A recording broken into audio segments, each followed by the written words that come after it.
host of the podcast that's titled RevolutionZ. This is our 324th consecutive episode. That means, since it has been almost always one episode per week, that this has been happening for over 6 years. I had a thought about that when considering what to do for this episode. It was that, I don't know, but I suspect that many, and perhaps even most of you who hear episodes, have done so for many, or perhaps even for all of those years. That shook me up a bit. I mean, if some of you, and maybe many of you, have heard 200 or even 300 episodes, well, that is, as we used to say, a shitload. I realized also that in all that time, I don't think I have ever thanked any of you, much less all of you, for tuning in, and in some cases for staying. That is nasty of me, I think. Something about doing these episodes has gotten me into the groove of starting each off and ending each without addressing anything other than the topic at hand. On the one hand, I rarely even ask for donations or for help reaching out to grow the audience. That's a plus in some ways for you, I think, not having to hear such entreaties every week. But my start and finish without ever going off topic probably also goes a way to explaining why there aren't more listeners. And my also never leaving the topic also means that I don't offer you my thanks for listening. I hope for making use of the ideas, and in some cases even for donating as well. In contemplating that, I decided it has been nasty. So I apologize. I should have done so. And I now do so. Thank you. Really, thank you. More, there may be a sense in which some of you have come to know me somewhat through all these episodes. Though I haven't tried for that, I think perhaps maybe I should have. I mean, with our longevity, should come some familiarity at least, I think. So what can I do about that? I guess maybe I could get a little personal. I'm not one for doing that, in general. Well, sometimes I have. But, well, even saying that is already a little personal, isn't it? I can't just rattle off, I feel this, I feel that, I like this, I like that. On the other hand, I have a lot of practice answering questions, and when asked questions, I can generally try to dodge nothing. I try to answer anything and everything that's asked, though sometimes in not quite wanted ways. So that gave me a strategy for introducing some about me. I need only come up with a bunch of questions, I thought, as a rather intrusive interviewer, with me then answering as the interviewee. I know it's a bit odd, but let's see how it goes. First, however, what about the two-way part of communications? What about my getting to know you more? So in case it hasn't been obvious from lack of my repeatedly asserting it, I'd like to hear from you. How is that possible? There are two paths for two-way exchange. The RevolutionZ Patreon site has each episode, and you can append comments. Perhaps better, ZNet, which is at znetwork.org, hosts RevolutionZ, and it also hosts a Discord system, including a channel for RevolutionZ that you can access from ZNet. Actually, I guess there's a third way, too. You can just write me an email. Okay. Back to the title this time, which is About Time, Some About Me, as an interview. Here's the first question. You will note, I hope, that the interviewer, who is also the interviewee, isn't tossing softballs. 1. You are an old man, no denying it. Don't even try. Why the hell are you still radical, even revolutionary? For that matter, why did you become one? Okay, let's start at the beginning. I have no fucking idea why I became one. That is, why does anyone become one? I feel like answering why is the sky blue? I don't know. Actually, I know more about why the sky is blue. My point is, I probably became radical way, way back, even before I knew what a radical was. At any rate, when I was a radical because I knew what it was because I looked around and I felt the world could be a lot better. The world is lacking in many respects, in that people are hurting, people are suffering oppression, people are not fulfilling themselves as they might. And it isn't because people are lazy, or people aren't trying, or people are somehow flawed. It's because we live within systems that prevent optimal outcomes. So, why is the sky blue? I became radical because it seemed like that was the right thing to do in response to the world I found myself in. So why am I still radical? Indeed, revolutionary. For exactly the same reason. I don't think it's changed. I look around, and what I see says to me, things are much, much worse than they need be. They could be really much, much better, really good. Isn't it part of what we are, who we are, to notice that and to act on that? Okay, 2. Why is your podcast all politics? Are you that obsessive? Don't you have other interests? All work and no play makes Mike a dull fellow, don't you think? Maybe so. I'm not sure. But no, I do have other interests. I have a lot of other interests, and I'm as engaged with them at times as I am with politics. But I admit, politics is in command. That's the way we used to say it all the way back, late 60s, early 70s.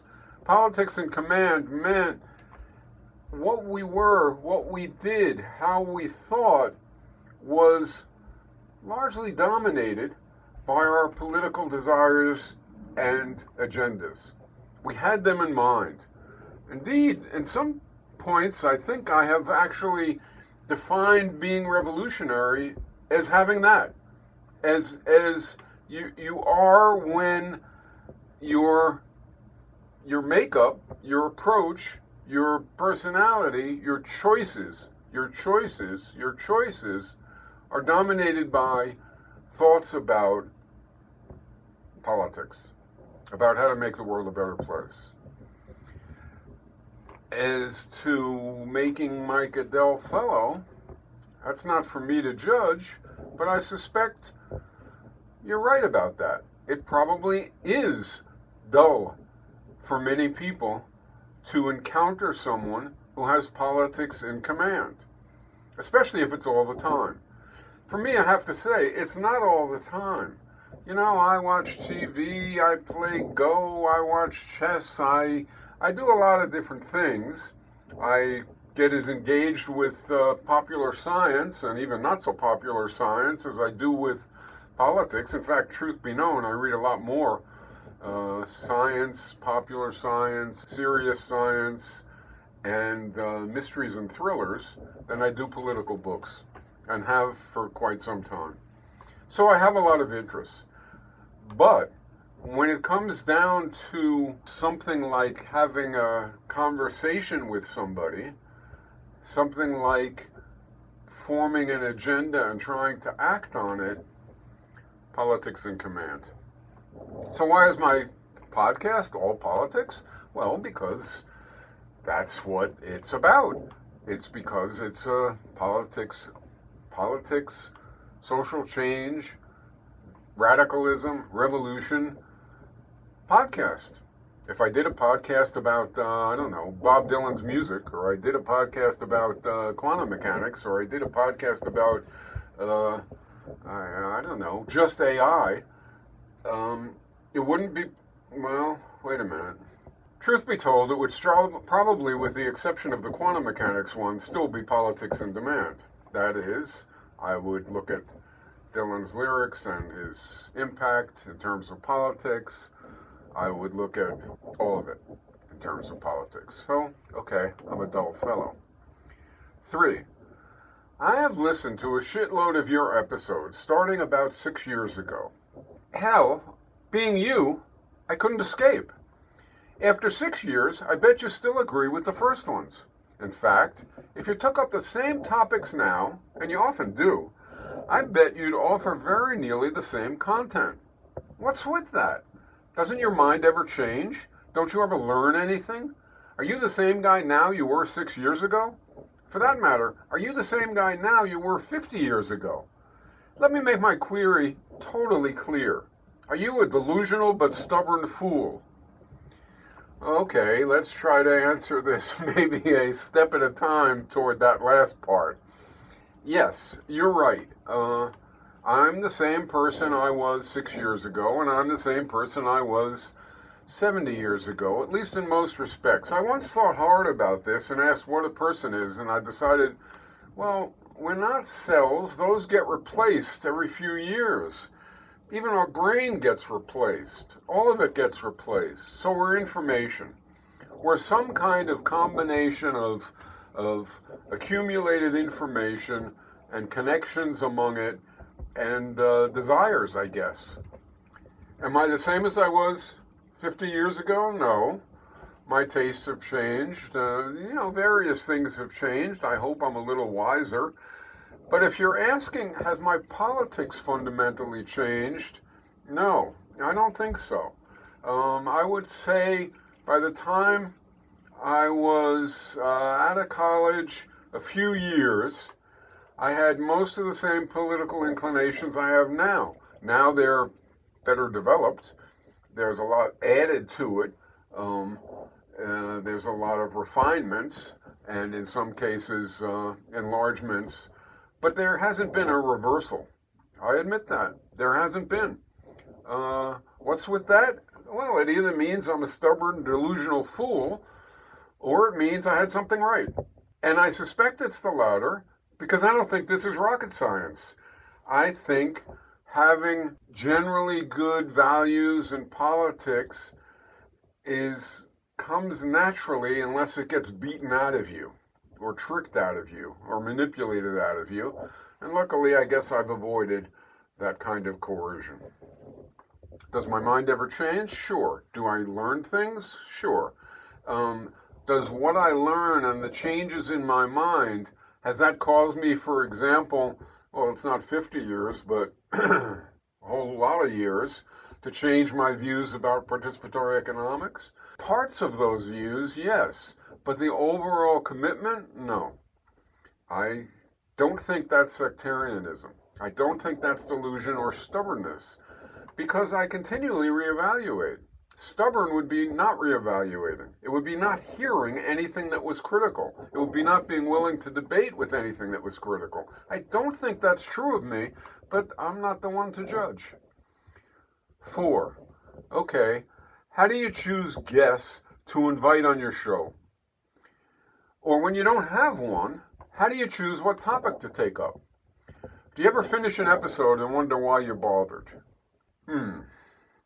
Well, the way I choose guests is almost always, not entirely, but almost always, that something occurs, usually in the form of my reading something by someone or encountering someone by someone, something by someone, and deciding, this is good stuff, this deserves to be pursued further. Let me have this person on so that they can make their case to you, the RevolutionZ audience, and so we can talk about it. That's usually what's going on. The invitation is usually something that was spontaneous within, say, a week or two of the person being on. Every once in a while, somebody is on not because of a spontaneous, immediate reaction to something, but because of a long-term reaction. So I'll give you 2 examples. The next person on for next Sunday's episode is Rivera's son. I'm not going to give her whole bio now, but she's a novelist and a political activist, and I read an article by her, and I really liked it, and I wrote her an email, and she said yes, and is on. I don't know her any other way than that. But the one after that, the guest after that, is going to be Steve Shalom. Well, he's been a friend for, good Lord, 50 or 60 years. I guess more like 50. I don't know, 55 years. And he's on, not because I suddenly read something by him, which once again told me he was a smart cookie who had good things to say.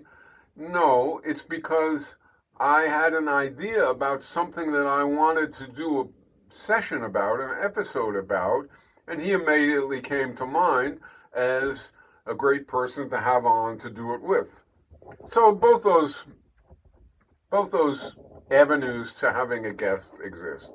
When I don't have one, how do you choose what topic to take up? Okay, then that might be a little embarrassing. I basically, usually the night before, think about it and think about some topic. Oftentimes it is similar. That is, while it's not a guest, it's something that has been on my mind or that I have noticed or read or reacted to that has caused me to think that something is worth talking about. It's really just that simple. Do I ever finish an episode and wonder why I bothered? Well, I'm going to wonder why I bothered this one, I think. Are you going to wonder that, having asked me all these questions? And yes, I do sometimes, I suppose, but not often. And that might not be a good sign. Lydia, my partner for life, used to say that what amazed her about the 60s, when she was attracted to it and became involved, was the incredible confidence that some people had. She just couldn't fathom it. How could a person, given all the things that she had experienced people going through in families and the like, have such confidence? And it might be a bad sign, but I guess it's the case that I'm a person like that. I have a lot of confidence. It doesn't mean that I never question, but it does mean that most of the time when I finish an episode, I go on to something else. I don't second guess it. 5. I get that you have spent a whole lot of time thinking about, investigating, and otherwise at least perhaps becoming equipped to address some topics, especially, for example, economic vision, even social vision, and okay, some aspects of strategy too. But don't you think it is fucking presumptuous to address things you haven't thought long and hard about? To even just wing it at times? I think this is a better question than the first 4. Of course, that could be just my opinion. Yes and no. I believe, you and I believe, since you're me, in participation. We believe in something called participatory economics and participatory society. We believe people have a say in their own lives and circumstances, and that people should express themselves regarding such matters. You can't have a say if you don't indicate the say, indicate the desires. Moreover, people should have people's insights, people's attitudes, people's views, people's assessments count. It isn't the case that only the assessments of somebody who has, how did you put it, spent a whole lot of time thinking about, investigating, and otherwise at least perhaps becoming equipped to address some topics, deserves to have a say. It's important that people other than those people, because those people might have a jaundiced say often. It's important that people who are further from being immersed in something have a say about something. So no, I don't think, capital T, that it's fucking presumptuous to address things that one hasn't thought long and hard about. I haven't thought long and hard about most of the questions you're asking. It's not presumptuous to address them, it's just honest. I acknowledge, however, that sometimes it can be presumptuous, and sometimes it probably is presumptuous when I do it. 6. Why don't you invite guests whose views you don't like? Are you afraid to debate? That's another interesting question, and this might be a bit idiosyncratic. I sort of view RevolutionZ as having somebody over in my living room when it's a guest. A guest. Not an opponent brought in to be beheaded. A guest. Somebody who I appreciate. And so I don't invite on people with the purpose of trying to demonstrate that they're wrong.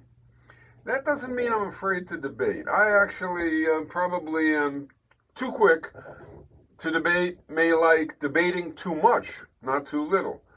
But I don't like inviting people on to debate. Now, what makes this a bit weird is I don't mind being invited on to a podcast to debate. I wouldn't mind, if it should only happen. What's his name? What the hell is his name? Mega podcaster, now supporting Trump. If he had me on, I would be happy. And I would be happy if he had me on in order to destroy me. That'd be fine. I would be happy to debate. So no, it's not that I don't like to debate or I'm afraid to debate.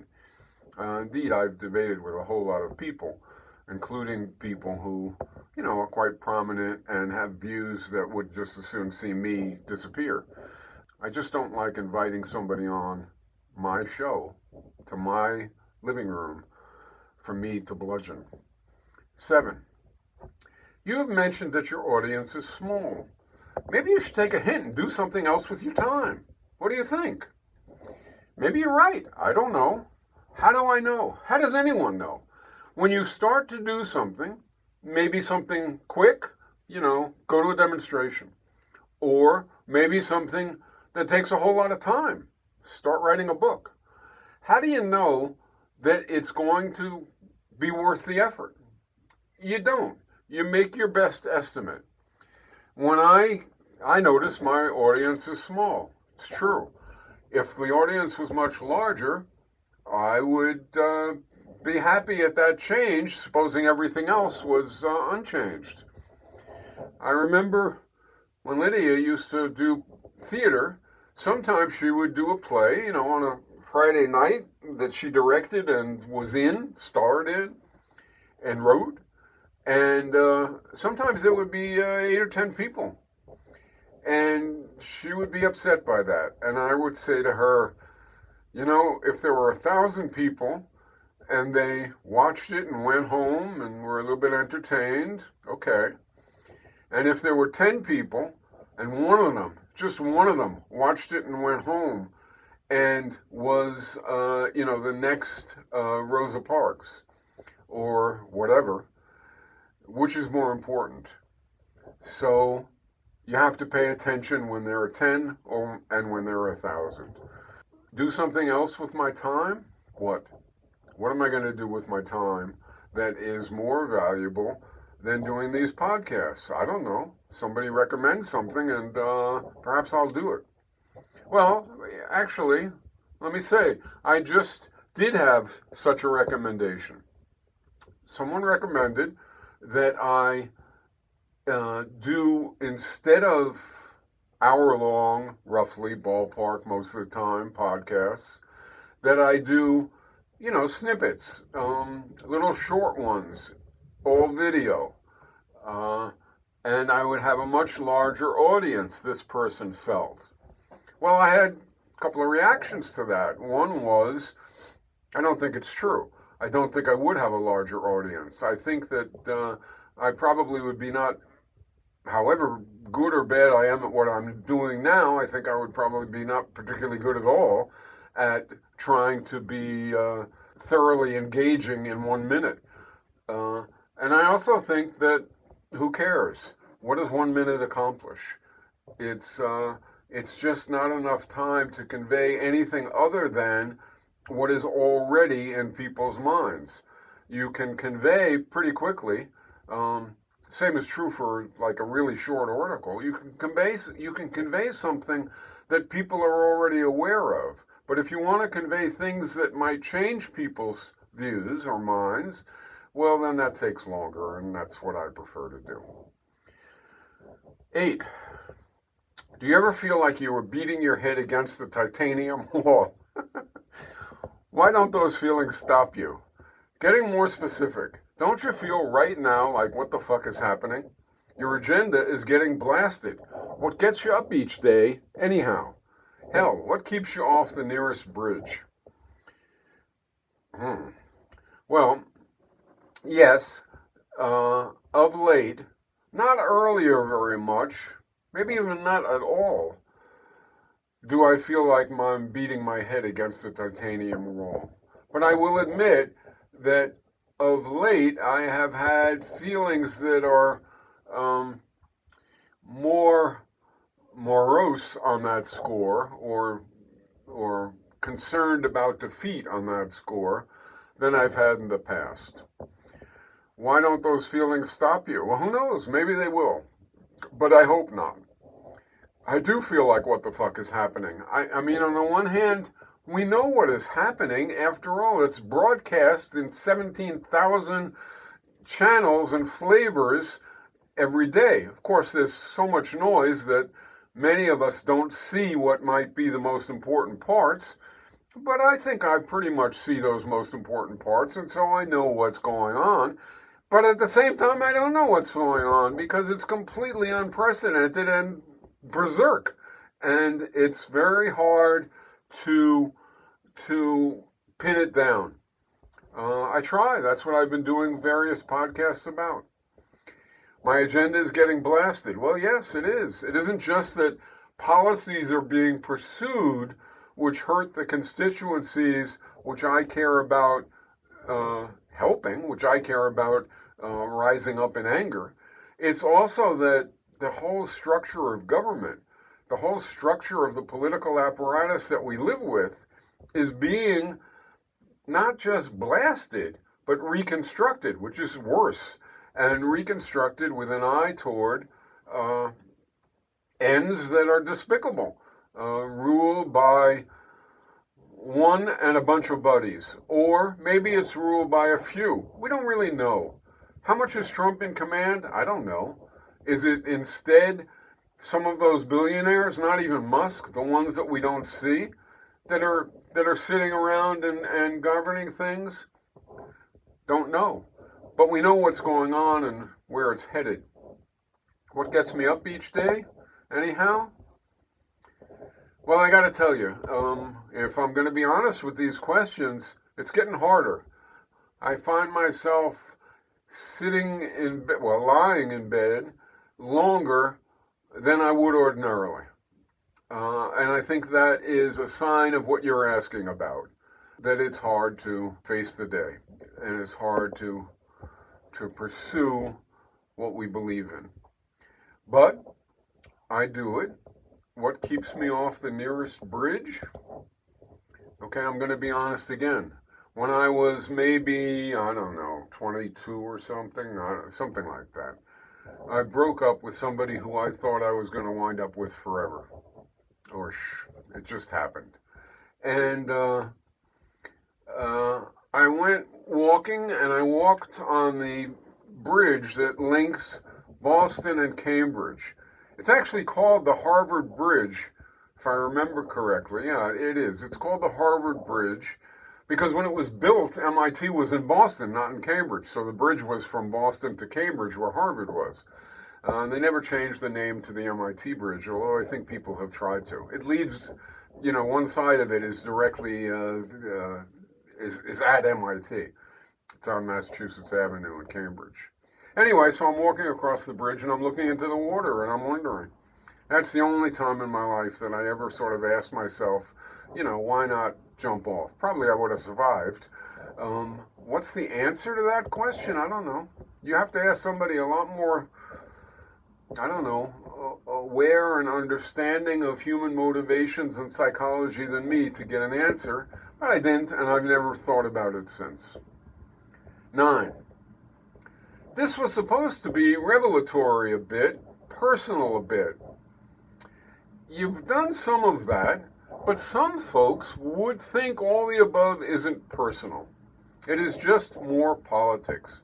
So, okay, now answer quickly each question. Who is your favorite athlete ever? Willie Mays. And now? And now I guess I would say Steph Curry. Who's your favorite singer-songwriter? Bob Dylan, obviously. Ever? Yes, Bob Dylan. And now? Yes, Bob Dylan. Sports team? Ever? The baseball Giants when they were in New York and San Francisco. And now, I'm not sure I have one now. Pretty recently, the Warriors, the basketball team, but now, I don't know. Your favorite novelist, now and ever, or ever and now. I don't know. I don't know what I'd say to that. I don't know. Favorite novelist. There was a period when I liked, who's the guy who wrote Hermann Hesse. And then there was a period when I liked, I don't know. I really don't know. Now, you can see the devolution. It's, what's his name? Gresham. I like his mysteries. So he's my, if a Gresham book comes out, I want it immediately. I'm not sure that's true for any other writer now. Well, actually, if Arundhati Roy puts out a book, I'll want that too, but she's not, I guess she's written novels. Yeah, okay, so that too. Politics again.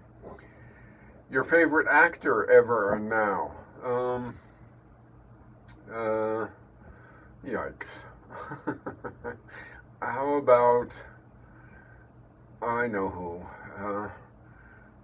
Was he Butch Cassidy or was he the Sundance Kid? If you don't know who that is, Paul Newman. Ever, and now, I don't know that I have one now, really. Favorite actress ever? Katharine Hepburn. Now, probably Meryl Streep. And favorite scientist ever and now. Ever, I don't know. Going by the amount of things I've read about the person, I guess Einstein. Now, Chomsky. Favorite comedian? Now or ever? What's his name? You know, because he's the favorite, he's the best comedian that there has ever been, anytime, anywhere, any place. He's just a complete genius. And I guess there are some others that are in the same ballpark, so you can choose for yourself. Now I don't really have any that I have enough interaction with. And now I want to go back and make one change also. Famous actress ever? Lydia Sargent. And now, still.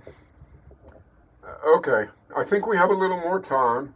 How about you answer as more of question 9, Colbert's questionnaire? What?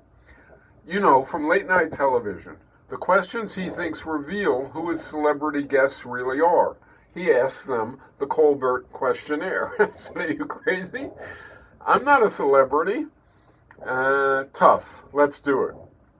Okay, but no follow-ups. You don't like my answers? Too bad. On to the next Colbert question. Okay, but then you have to give some kind of answer to each.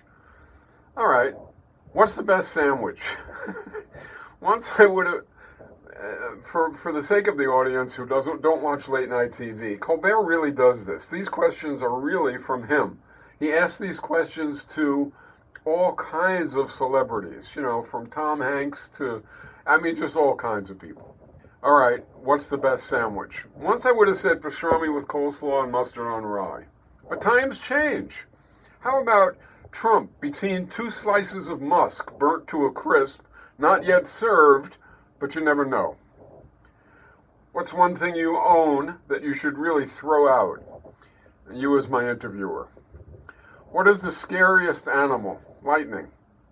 All presidents. Some more than others. Weren't you a president of the student body at MIT? Yes, I was. Maybe that's when you became a part of me. All right, next Colbert question. Apples or oranges? Kumquats. Colbert can't be serious, can he? Have you ever asked someone for their autograph? I don't think so. I don't remember. But I would have if I had access to Che, for example, or Bertrand Russell. I tend to ask for advice, answers. Most often it's been from Chomsky. What do you think happens when we die? Pretty much what would have happened if we were still here, but without us. And the worms crawl in and the worms crawl out. Favorite action movie? Okay, I'll be honest. When I was a kid, it was Shane. Later, not so honest, Help. Or maybe Cool Hand Luke. Favorite smell? What? Truth is, I can't experience a smell, an image, a film, or a video, not even a touch, in my mind when it isn't present. So, The smell of fascism. Least favorite smell. Whoops, that was favorite smell. I made a mistake. Smell of freedom. Least favorite smell. Okay, same reason, the smell of fascism. Window or aisle? Bathroom. Is Colbert embarrassed asking this stuff? You get one song to listen to for the rest of your life. You don't have to listen to it every minute, but whenever you listen to music, you have to listen to this song. What is it? Probably Dylan's When the Ship Comes In, at least until it does. Colbert asks next, what number am I thinking of? Infinity, or I guess maybe 1 or 0. I've got no shot at guessing otherwise. Describe the rest of your life in 5 words. Still trying. You knew that. Ornery, aren't you? So this being my last question, do you think your idea for this episode was a mistake? Do you think anyone will listen to this and somehow benefit? If not, did I waste my time asking you 10 questions? I am ornery, yes, I suppose so. Is it arrogant, callous, or maybe it's just who we are? I don't know. I think we can leave judging this weird exercise to the listeners. You made me think on the fly, and we did something that's different. Remember? You said I was getting boring. Well, this is outside the box, even if it's still boring. But that brings us back to the presumptuous question, doesn't it? Why ask questions like this and answer them at all? Presumptuous. Geez, this thing could become a song. In that respect, like All Along the Watchtower, but illiterate. At any rate, all that said, this is Michael Albert, interviewer, and Michael Albert, interviewee, signing off until next time.